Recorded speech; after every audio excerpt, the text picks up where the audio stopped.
Shalom, shalom, shalom. Yisrael Yahel. Yehudan Dawid with you here on what they call 18th of September 2022. Lady Hawkins. Still trying to educate y'all new brews out there on some good music. Now, today's topic is those who live on the earth. I probably shouldn't even been in here today. I have a massive toothache, but I came in today, studio live, for the love of Yahweh's people, because of the seriousness of these times. And so yes, I am taking one for the team this day. Pray for me as I continue on. Those who live on the earth. Now, speaking of, I'm in ailing pain right now. We talked about the healing of the body. Talked about linen. I want you to go to any social media website. Look up the Kodesh Homestead. Kodesh being spelled Q-O-D-E-S-H.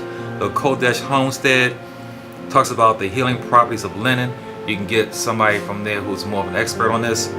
And there's other websites I saw as well, but I'm going to go to this one when I get a chance to order some products, chiefly some sheets. Notice how our bedding is called linens, even though they're not, because they have known for well over a century the healing properties of linen, so much so that they use them for bandages in the hospitals and everything. And we talked about how the healthy frequency of our bodies is 100 megahertz. Right now my tooth is probably at 25, and 25 is a disease state, so I'm going to probably have to do something with this tooth. Cotton, pure organic cotton, is at 110 megahertz. Polyester is 10, so leave polyester alone. Silk and spandex, you're out there with that spandex on, zero frequency. So it's all about resonance versus dissonance, ease versus dis-ease. You know, disease means dis-ease. You're not at ease. So we want to have healthy bodies for this temple that we are inviting Yahweh Shua to live in. We know it's just not about our covering, but we have to have a covering. Yahweh has instituted covering from the beginning, but also a healthy diet. And if we have more of a healthy diet, eating less popcorn and snacks, I probably wouldn't have this tooth problem. But a healthy chlorophyll diet. We also talked about having the proper aromas, especially in your mikdosh, where you worship the Most High Yah in your private studies. But the proper aroma in your room, the proper music. Music is so important. And we know it calms the savage beast. Dawid used music to calm down King Shaul. Also, we want to be hydrated. And then we talked about two other things you just can't do anything about. That melanin that Yahweh gave you. Melanin. You were born with that, and the more you got it, the better you are, and the more awareness you have of the voice of the Ruach HaKodesh. And also coiled hair. This is why electrical engineers and engineers realize that coiledness is power. And we have this in anything that moves and has energy must have a coil. And you have natural energy with your coiled hair and your melanin, being hydrated with a healthy diet to keep the body healthy and honed as you go about in the spiritual warfare we're in. Then we talked about Achan, who was from the tribe of Judah, how he went out and he stole the Babylonian clothing and hid them in the earth. Babylonian clothing of fine rayon and silk, that kind of stuff, with no resonance, no healthy, no healing in it, no spiritual awareness in it, and he hid it in the earth. And today's topic is those who live on the earth. And he hid it in the earth, these garments of silk, juxtaposed against Rahab, whose title is like you think harlot was her last name, but it wasn't. Rahab the harlot, one of the most righteous women ever to walk the earth.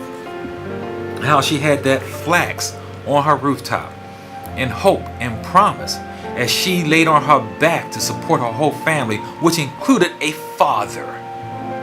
Can you imagine that? Would you land on your back, making a living for the whole family, her brothers, her sisters? But this woman knew there was more for her. She was not just here for that. And she studied and she listened and she knew those Hebrews were coming. And she prepared herself by making flax. It takes over a year to make the purest of flax, the best of flax, the highest quality. It takes about a year. So, poor people can't really afford this. So she made an investment, and we see it paid off as she married Salmon, who is in the line of HaMashiach, our Savior. And Yahweh's bride is made ready with a gown of linen. Linen comes from flax. This is righteousness. We talked about righteous covering. We know flax it has to be dried in the sun. Yahweh, Shua, is the sun of righteousness. We talked about how the process of making flax at first has to be uprooted. Are you uprooted from those who live on the earth? Abraham, who began this whole line of the Hebrews, was uprooted from his father, his family, from in the land of Ur. Uprooted. We must be uprooted from those who live on the earth. You don't cut flax, you uproot it. And then it has to be immersed 3 days in water. To be lodged in water, and they put stones on top of it to keep it from coming back up. I liken those stones to the commandments that Moshe brought down from the Sinai. Then we know that the flax goes through 3 mechanical processes that are most brutal, that no other anything grown from the earth can go through. They have to goes through a stage of breaking, then scutching, and then hackling. And I like that word hackling. Yahweh Shua, the righteous one, was hackled. Ha! You the son of Yahweh, save yourself. Then we'll believe you. Come down from that tree, then we'll believe you. And while you're at it, save us. You look at you. And they definitely broke him, whipped him, beat him, bruised him, scutched him. He went through this whole process. And on that last process is when the flax, and I want you to go to their website I talked about last week. I forget what it is, but look up the process of making flax. You'll find some of them. The process of making linen, I should say. And then you'll see what flax goes through. And that last part that it goes through is there's like a bed of nails. And the flax has to be raked through these nails. And it rips through this flax. And what remains is called line, L-I-N-E. What doesn't is called tow, T-O-W. Now that tow is still linen, but it's not as high as quality linen as the line. This is where that saying comes from, can you tow the line? Those who can toe the line are Yahweh's finest. That's his remnant. They are going to be tried in these last days. They're going to be tried and going through this whole process. And those who can toe the line will come out fine, like fine linen. Yahweh Shua's bride is a pure bride wearing a gown of linen. Isn't this a beautiful teaching? You probably never really understood the deepness of this whole thing about linen and how it correlates to righteousness. Now, think about Adam, how Yahweh sacrificed 2 animals, 2 sheep, and he put on Adam wool. So we have wool here, and wool has 110 megahertz. But think about it. He put on this man the skins of the most humble creature that he created. So it's a reason for that. Yahweh knows the ruach of all creatures. That's why some creatures are allowed to be on the sacrificial offering, and some are not. Some are clean and some unclean, because Yahweh knows the ruach he put in each animal. In an animal of the sheep, he put a most humble ruach. And that's what he put on Adam and Mother Hawa, who sinned against him, who hurt him in his heart. He put on humble covering. And that's what we're supposed to be, because we had to be breached back to Yahweh through animals. And that is belittling. Since we were to rule over the animals, we subjected ourselves and lowered ourselves beneath the animals by listening to the serpent, an animal. So then Yahweh humbled us by having us have to go back through the animal to get to him. It's the most humbling process. But what did Adam do? He tried to put on grass, cover himself with figs, something that has no pain when it's cut, or you can do anything you want with vegetation. It has no pain because it's chlorophyll, it's not blood. But no, this thing of sacrifice and righteousness and sin, all of that is dealing with blood. And in blood there is pain. This is why you have no pain when you cut your hair or clip your nails, because there's no blood in them. But don't prick your skin. You have pain in your teeth because you have roots. The enamel's no problem. It's the roots that are inside, full of blood.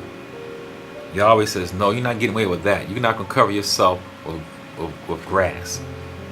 You're going to put on these skins, because something had to die because of what you did, because of what we did. Cain knew this. He had animals had to be sacrificed to cover him up. So it wasn't like he didn't know this. It wasn't like they weren't taught this by their father. Yet he went on and tried to offer up grass. I don't care how fine the fruits and vegetables are, it was unrighteous, and he knew this. And if he didn't know, he knew when he had that mark put on his head and was put out. What does a truly repentant soul does when they first come to the realization, when they come before Yahweh and come to the realization of their depravity of righteousness? We rend our clothes. That's what we do. You rend your clothes. You rend your clothes because you're showing your bareness. Indeed, I am uncircumcised, unclean. Our best righteousness is like a menstrual rag. Even right now, you wouldn't pick up a menstrual rag. You wouldn't have it in the bed with you. You wouldn't handle it. It is filthy even to us as with a history of sin. Much less before Yahweh. Our best righteousness is like that. Something that you wouldn't even want to handle or have in your presence. So if somebody who's truly repentant acknowledges their sin and they rend their clothes before Yahweh and say, here I am, naked before you. This is me bearing all without trying to cover up fake righteousness. I am unrighteous before Yahweh. Have mercy on me. And that leads us into this topic. Those who live on the earth. Because they still think they're righteous. They have another covering on. They have another covering on. But those who repent know that there is no righteousness within ourselves. So we seek mercy. We do not seek Yahweh to get off the mercy seat so we can get at the commandments. We know that salvation is only in him. Zephaniah 1:8. And it reads, and it will be in that day of Yahweh's sacrifice that I will punish the princes and the king's children and all such as are clothed in foreign apparel. Did you ever think about that before? Why is he talking about cursing and punishing those who wear foreign apparel? So is Yahweh saying you wear certain clothes so then you can't get into the kingdom? So obviously we know it's more than just clothing. We have is representing the person. The clothes that are on the outside of the soul represents what's inside. You know, about 20 years ago, I don't look at TV. I don't even have a TV. I don't look at TV. But I remember watching, it was a reality show. I don't know the name of it because I don't, and a dating show, and the premise, reason why I stopped and looked at it because of the premise.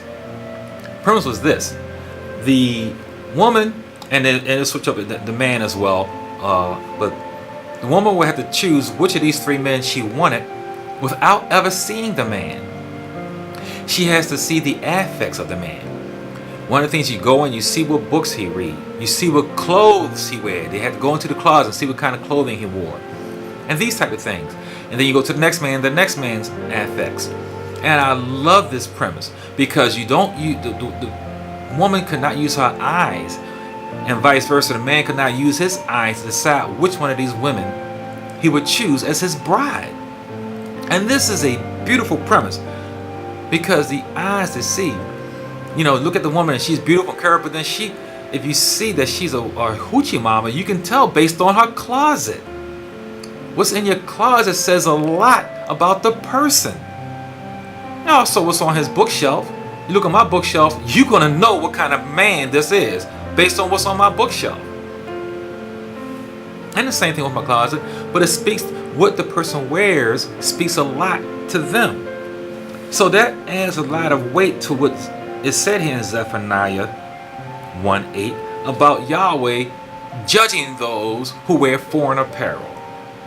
Because a Hebrew wears appropriate apparel.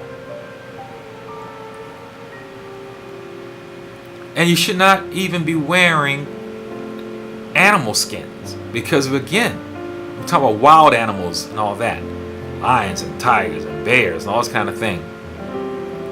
And they market that to us.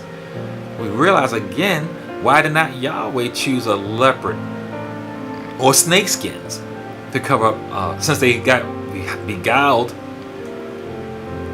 by the serpent? Because of the spirit, the ruach that was within the covering of that animal. It speaks to the animal. A deer is a Kodesh animal. It can't be put onto the sacrifice. Why? Because a deer is kind of a fearful animal. Yahweh did not give us a spirit of fear. Even though it's Kodesh to eat, it was not allowed on the altar. All the animals that were put on the altar were animals that naturally can live with man.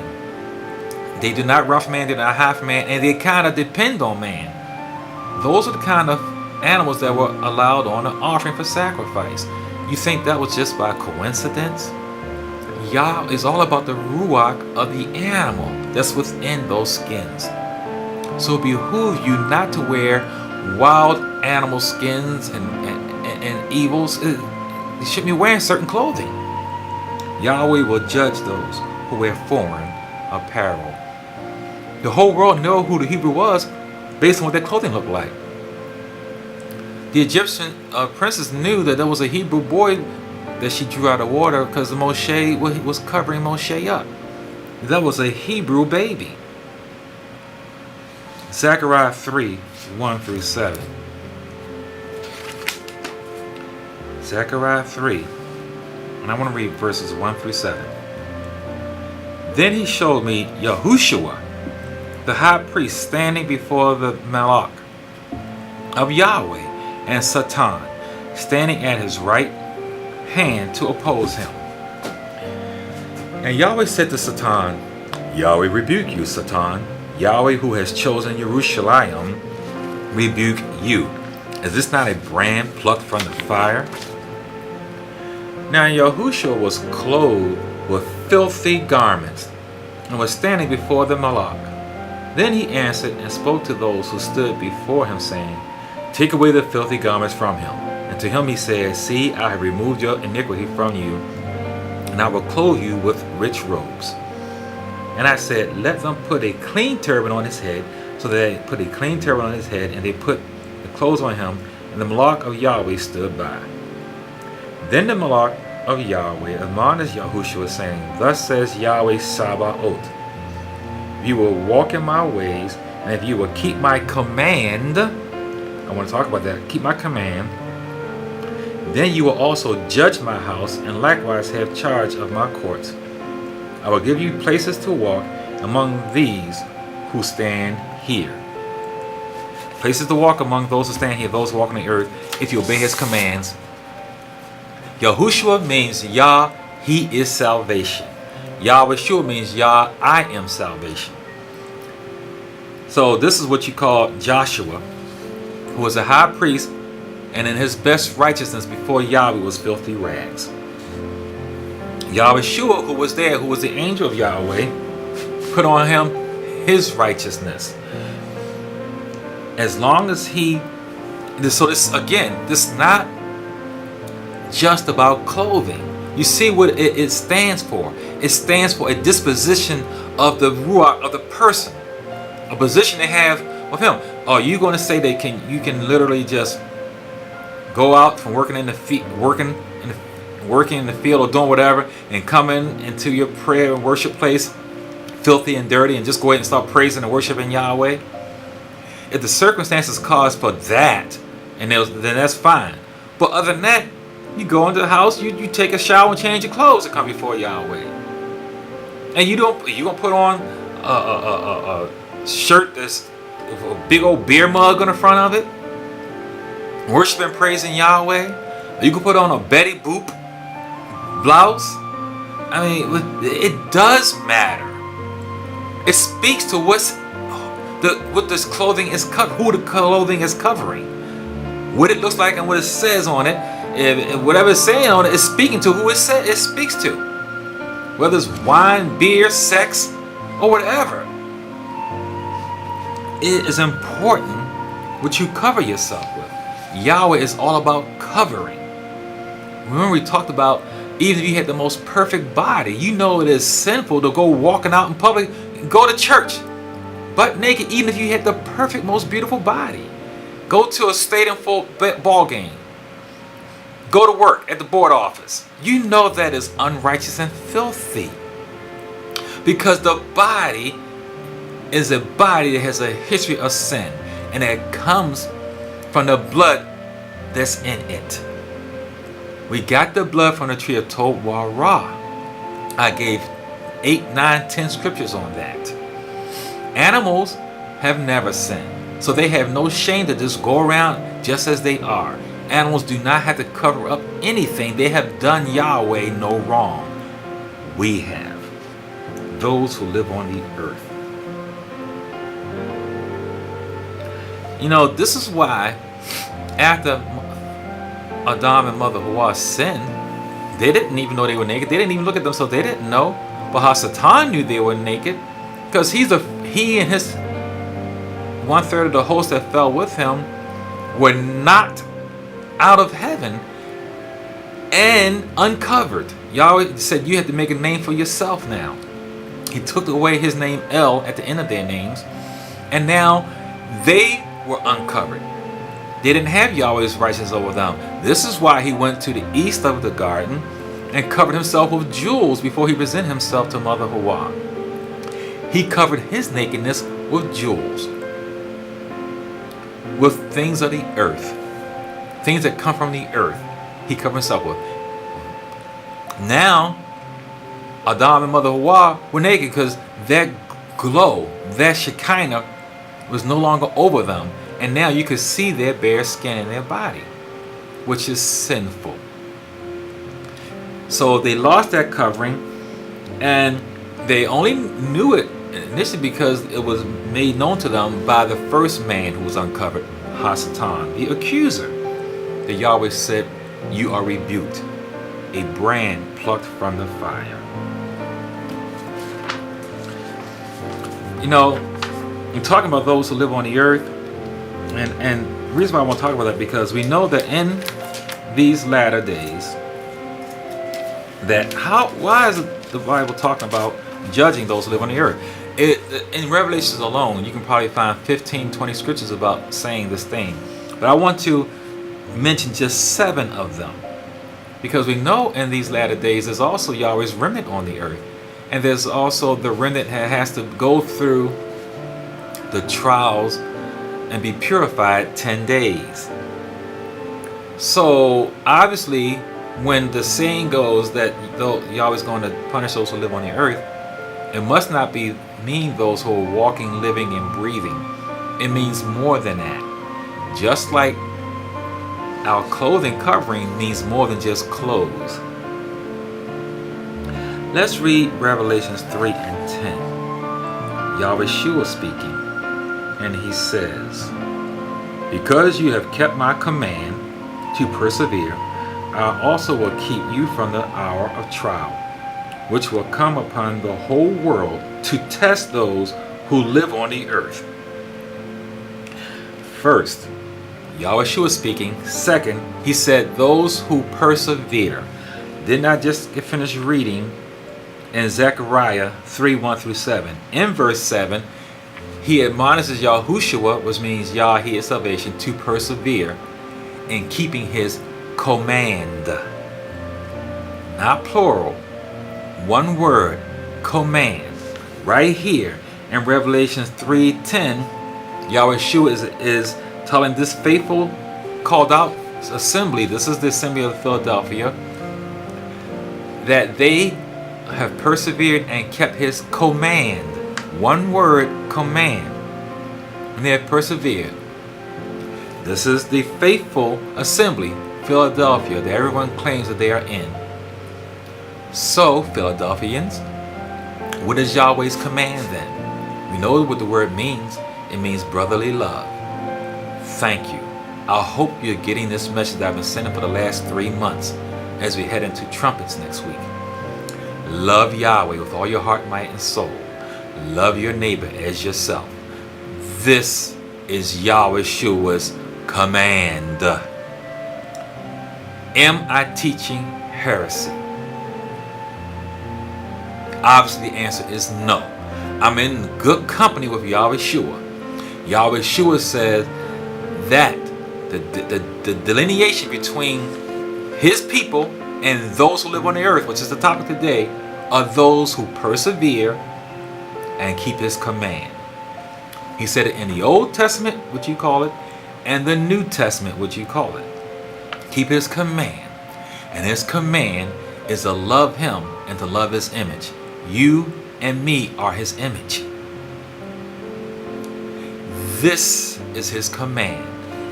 And it was praised to the faithful called out ones. Go ahead and read it for yourself. Revelations 3, 7, all the way down to 13.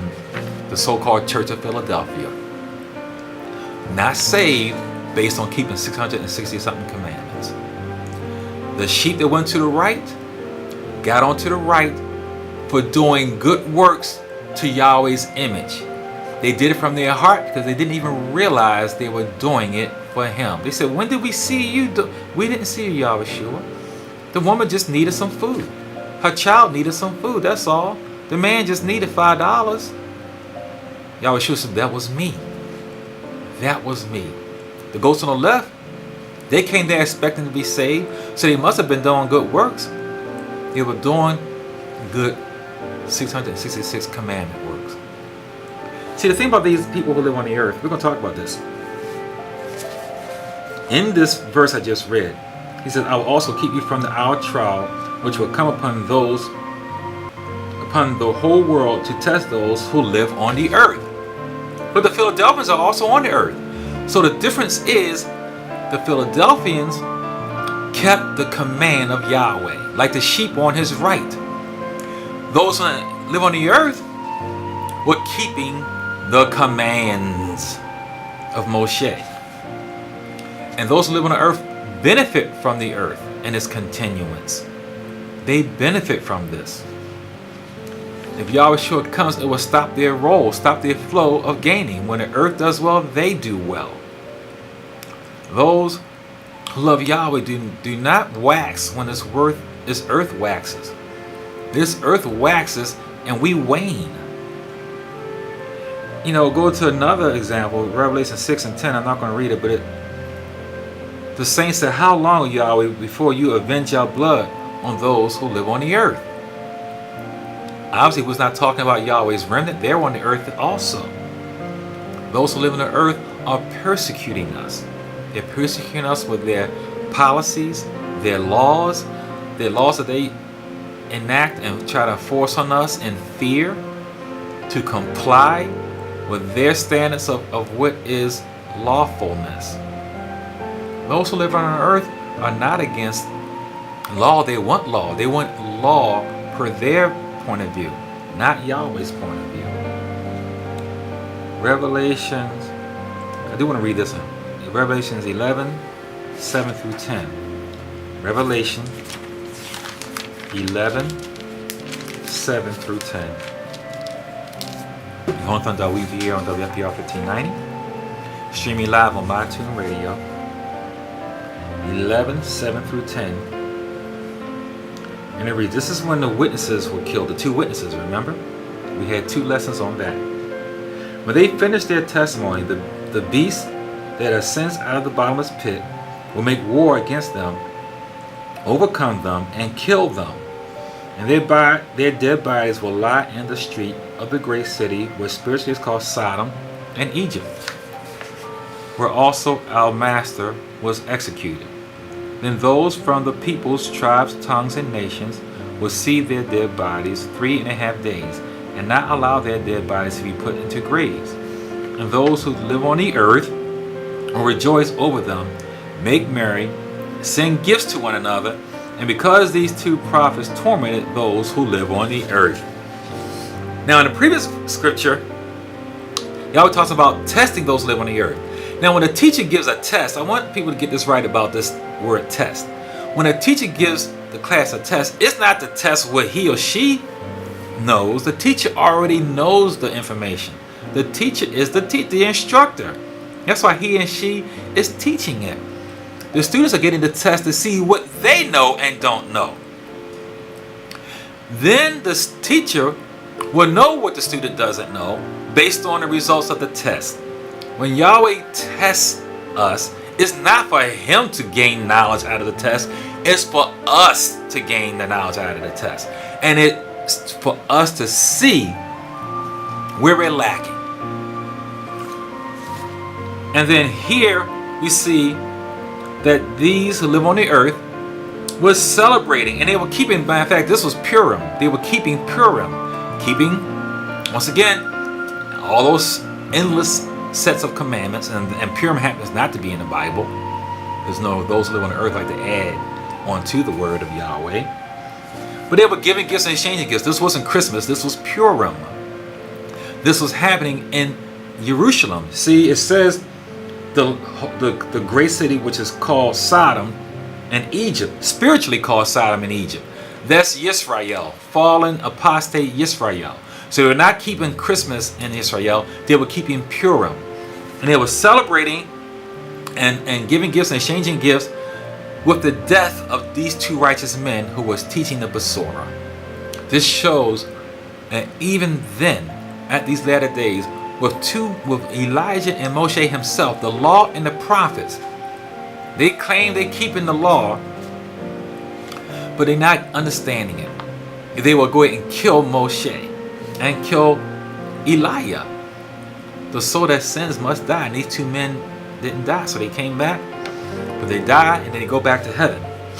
So those who live on the earth are those who celebrate life on the earth. They couldn't wait for this COVID pandemic to be over so they can have the restraints loose, so they can go back and enjoy their lives. It's about going back to life, enjoying life as if it was so great before COVID. Those who love Yahweh were being tormented before COVID, during COVID, and even now. There's no good life. There's no good times on this earth. Yes, I know we go out and I had a good time with the pastor and his wife and his family and the brothers and sisters yesterday. A great, beautiful celebration. Praise Yahweh. It was a beautiful time with righteous people. Nevertheless, we are plucked up like flax and plucked up away from the world. We were not with those who live on the earth. We were not amongst them. Not that, and if we are amongst them, it's for righteousness' sake. You know, Yahweh Shua was embedded with unrighteous people. Only the sick people need a physician. I need to see a dentist. I don't go to the dentist with healthy teeth. You go to the dentist if you have a tooth problem. You go to the doctor if you have a health problem. You go to Yahweh Shua if you acknowledge yourself as needing His righteousness and His grace. If you think you're fine with what you're doing, then you don't need Yahweh Shua. So those who live on the earth are those who are living their best life, as juxtaposed to the remnant of Yahweh who are here learning of Him and being fruitful and multiplying in the Besorah message. Let's go over 2 more verses of Revelation. Revelation 13, 7 and 8. Let's go over 2 chapters. Revelation 13, 7 and 8. And it reads, "It was granted to him to make war with the saints, the Kadashim, and to overcome them. And authority was given him over every tribe, tongue, and nation. All who live on the earth will worship him, whose names have not been written in the book of life of the Lamb, slain from the foundation of the world." Those who live on the earth are going to worship the beast. They're going to worship this beast. Now, I want to let's read. Let me go to Revelation 13, 14 first. Okay, let me go down to verse 14. Let's stay right here in the same chapter. Go down to 14 before I make this comment.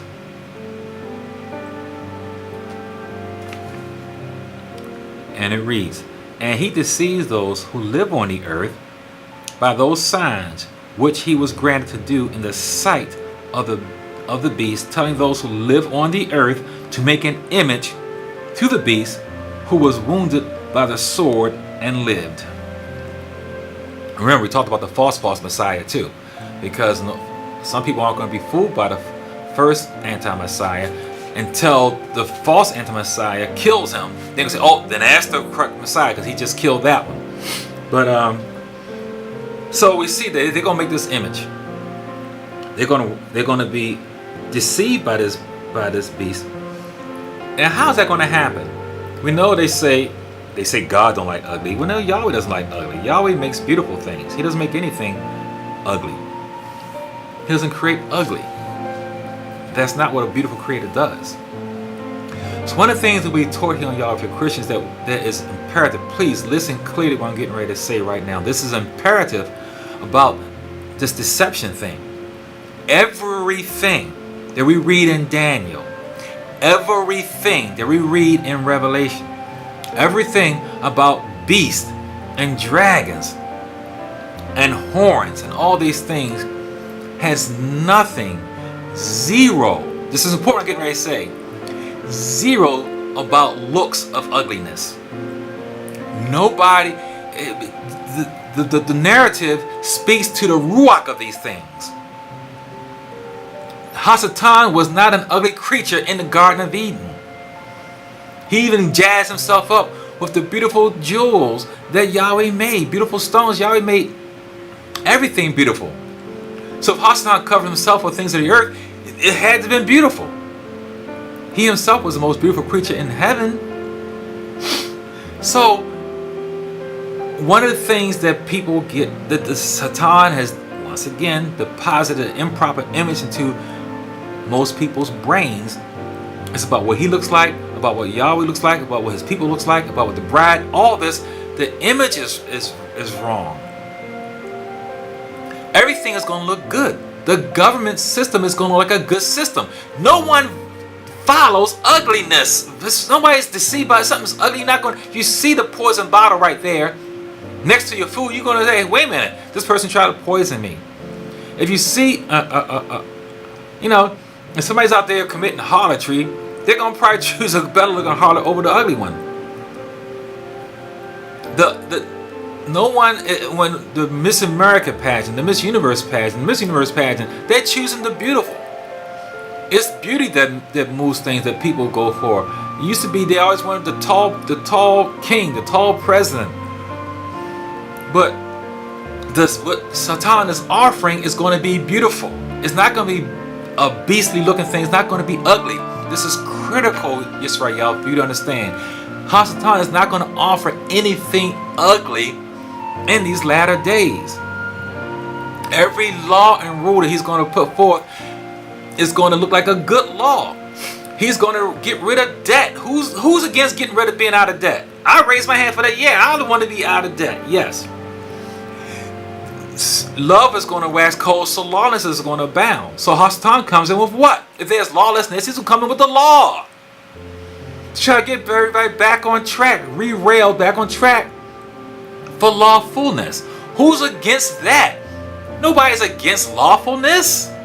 Nobody. No matter what color you are, no matter what sex you are, no matter where you are on the economic ladder, it is something that is universal. This is why this is going to be the universal thing used for deception. Because it doesn't matter what faith you are, what religion, what age.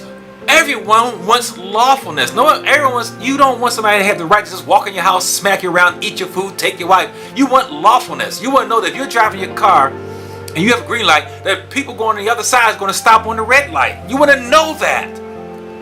You want to know that your garbage is going to be picked up.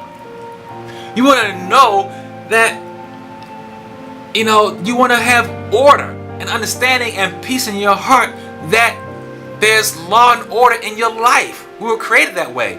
This is why this is the only thing that can be used to fool the whole world. The whole world is going to be deceived. Those who live on the earth.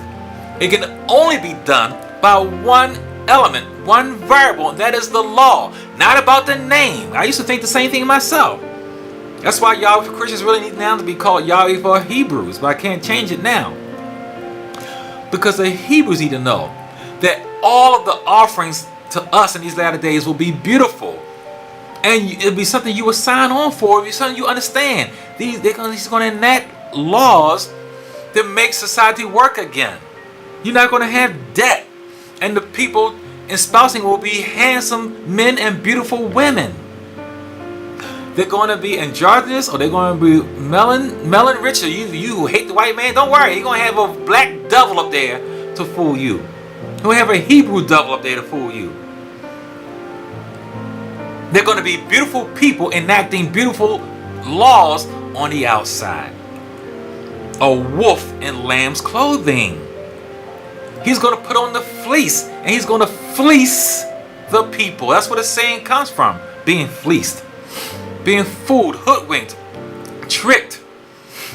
Everything about Daniel Revelation is about ugly spirit, not ugly looks. This is what's going to trick those who live on the earth. Go over one chapter, Revelation 14 and 6, and it reads, Then I saw another angel, another Malach, flying in the middle of heaven, having the everlasting Besorah to preach to those who live on the earth, to every nation, tribe, tongue, and people. Now, so they're given a chance. We know what happens when Hasatan is released from his prison after 1,000 years. They're going to all go back to Hasatan. No, then evil and wickedness cannot change. Can Yahweh change? Word says Yahweh does not change. Then his opposite, his opponent, Hasatan, likewise cannot change. Hasatan cannot do anything but murder, lie, and kill and destroy.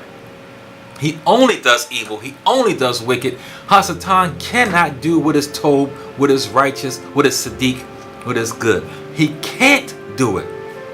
Gave him one little space to go ahead and attack Job. He came full blast all at one time. Killed and destroyed everything right from the beginning. Killed all his children. Took his, and then and that didn't work. Then Yahweh said, okay, you can touch his body, don't kill him. Then took his health completely. You know what? You would think that he probably would have had a little bit better of a chance if Eob lost maybe one child one day, then the next child the next day, and then just spread it out. Probably had a little bit better of a chance. When you do, and when he goes full balls to the wall, what does Eob got to lose? He can't lose nothing else. Nothing worse could have happened to him than what happened to him. So, since he had nothing else to lose, we might as well go ahead and stay righteous. But that's how Hasatan is. He cannot. Yahweh Shua on the tree. He had Yahweh Shua at his hand. At his hand, what did he do? Beat him to have him beat to a pulp. had him smashed and cursed and hackled. Just done the most ruthless beating ever done to any man in the history of the world. Job had it light compared to this. Hasatan can do nothing but evil and wickedness and bad. He can't change. Just like Yahweh can't change, he can't change. He cannot change. So even though you have 2 witnesses from heaven teaching his word, 3 Malachim from heaven teaching the whole world the word, they cannot change. This is why Yahweh is going to be just when he speaks and blameless when he judges. When he gives that righteous judgment and he'll be justified, they will be punished and burned forever. And it means what it says. The worm will not die. In Mark, I think it's Mark chapter 7, said it 3 times. The worm will not die. It will be forever. He said it's forever, then it's forever. That's just and that's righteousness for wickedness that cannot change. You can do what you want to a pig. From birth, bring a little piglet in the house. Keep it clean. Feed it healthy, good food. Treat it nice. Let it go out, get out in the yard. If it was after a rainstorm and you have mud place, it's going to waddle in that mud. If you take a little lamb from birth and do the same thing and put the lamb outside, the lamb is not going to want to get in that mud. You take a snake. You think a snake, and from birth, you think a snake doesn't want to do anything else but do what it does, slither and eat rodents? Is it going to ever not bite your hand if you put your hand to his mouth? Evil is evil in the ruach, in the spirit, in the blood, in the marrow, in the bones, in the soul. It is evil. Now this thing about knowledge, I want to educate our people again. I'm talking about knowledge increasing. Finally, here we go. I got the right one. Got a new Bible with the bigger writing. I'm still messing up. Hosea 4:1. It reads, "Hear the word of Yahweh, you children of Israel, because Yahweh brings a charge against the inhabitants of the land. There is no truth or mercy or knowledge of Yahweh in the land." There is no truth or mercy or knowledge of who? Of Yahweh. This is what they destroyed by, and you keep on reading down in Hosea 4. Then when you get to verse 6, he talks about we're being destroyed for not having this knowledge. It's not about the knowledge of inventions. So, in the latter days, when you and me are charged with teaching this to all 4 corners of the earth, of course we're going to fail, but don't worry. Yahweh is going to send down Moshe and Elijah, the 2 witnesses, to do the same thing on what we call the eastern half of the world. And the western half of the world is going to get the 3 angels. All 4 corners of the earth are going to be increased with knowledge. And this is just not me saying this. You go to Isaiah 11 and 9, and I can go there because of my time running out. Yahweh was talking about the knowledge going to the entire world in Isaiah 11 and 9. And then let's go to the New Testament, Matthew 24:14. When the knowledge of Yahweh is going throughout the entire world, then the end will come. It's right there. Please write the scriptures down. Isaiah 11 and 9, Matthew 24 and 14. So I gave you Old Testament and New Testament. The world is going to come to an end to those who live on the earth because they will have no excuse. They will have the knowledge of Yahweh, and they're still going to deny it. Even right now, I said before, get your smartphone out right now and type in, what is the name of God? And Yahweh comes up. So this is routine knowledge now. Now my ministry is really now focusing on Hebrews who are waking up to this new knowledge that's increased in these latter days. And they're waking up like cavemen, going back to stone commandments, making the same error their forefathers made. Please do not go that road. The road leads to eternal damnation. Go to the road of grace, of chen. As a matter of fact, receive techenol, which is miracle grace. So this whole thing of Isaiah 4:6, about knowledge increasing, go back to Isaiah 4:1, where it says that the knowledge that is lost is the knowledge of Yahweh. Today we have that knowledge. Right now, you need to wake up with all gravity of seriousness about these last days. Because when your neighbor next door, your people at work, everybody, everywhere you go, you can't, just go ahead, do a survey. Everybody knows about Yahweh. As far as you let them tell it. The name is not Yahshua, Yahushua, Yaharalah, Yahweh and all these other things. Whatever variation they got. Because the lineation of salvation is not going to be how you pronounce the name. It's going to be whether you accept the man. Not how you pronounce the name. I used to think it was going to be how you pronounce the name. The accurate name of the Savior is Yahushua. You ain't going to be saved or lost based on that. You're going to be saved or lost based on how you do unto others you have them do unto yourself. Even somebody who is what one may call a retarded person knows they're being treated right or wrong. They don't know if they're being loved or not. You can call this person retarded. If that person is being smacked and kicked, they know that doesn't feel good. They know they're not being treated right. And they was in a home of love where they were being cleaned and bathed and sung to and talked to and read to and fed. They would know that is love. So a little poor mutt knows whether it's being treated right or wrong. You kick the dog and smack the dog, have him in the cold, out in the cold. If you have the dog in the house and feed him and treat him right and hug him and kiss him, whatever you do to the dog, even a dog knows whether it's loved or not.